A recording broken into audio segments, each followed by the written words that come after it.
Good morning. তো আজকে আমি তাড়াতাড়ি উঠে ফ্রেশ হয়ে স্নান করে বসে আছি রেডি হয়ে, কারণ একটু পরে যাব মায়ের মন্দিরে মালাগুলো দিতে। কারণ পরে যদি দিয়ে আসি না, তাহলে হচ্ছে যে মালাগুলো আর মায়ের গলায় পড়ে না, সেগুলো হচ্ছে যে জানালায় বা দরজায় সাজিয়ে দেওয়া হয়। তো মানসিকের মালা যেহেতু গলায় না পড়লে মানে মনটাও খুঁত খুঁত করে, তো সেজন্য একটু পরেই যাব, দিয়ে আসবো। আর তার থেকে বেশি দেরি করলে তখন আর গলায় দেবে না, কারণ তখন তো মালা ভর্তি হয়ে যায়, আরো অনেকেই দেয় মালা। তো সে কারণে একটু পরে যাব। যে সব মালা টালা এগুলো রাখা আছে, ওই মালাটা হচ্ছে কি যে দিতে যাব, ওই রজনীগন্ধা গোলাপের মালাটা, ওটা মায়ের গলায় পরানো হবে আর কি। আমার পুজো দেওয়াও হয়ে গিয়েছে, এইবার আলতা পরে যাব ফুলের মালা দিতে।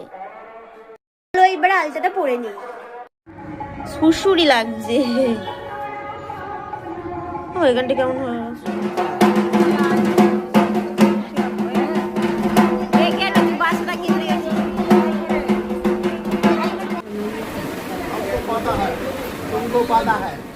আমি এখানে শাড়ি পরে রেডি হয়ে গিয়েছি।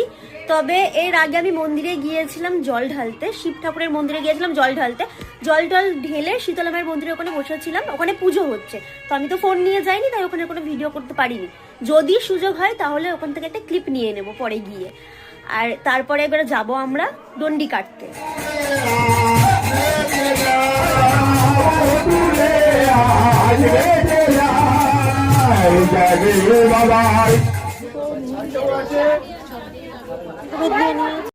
তো আমাদের সবার পুজো দেওয়া কমপ্লিট। আর তারপরে এসে আর ভিডিও করতে মনে নেই, মানে এমন হচ্ছিল যে আর ভিডিও করতে পারিনি। তো আমি কালকে যে জামাটা পরেছিলাম সেটা পরেই বসে গিয়েছি এখন। তো এইবারে ঘুমাবো, মানে ভিডিও করার কথা ভুলেই গিয়েছি, এত ক্লান্তি লাগছিল। তো এখন খেয়ে নিয়ে ঘুমাবো।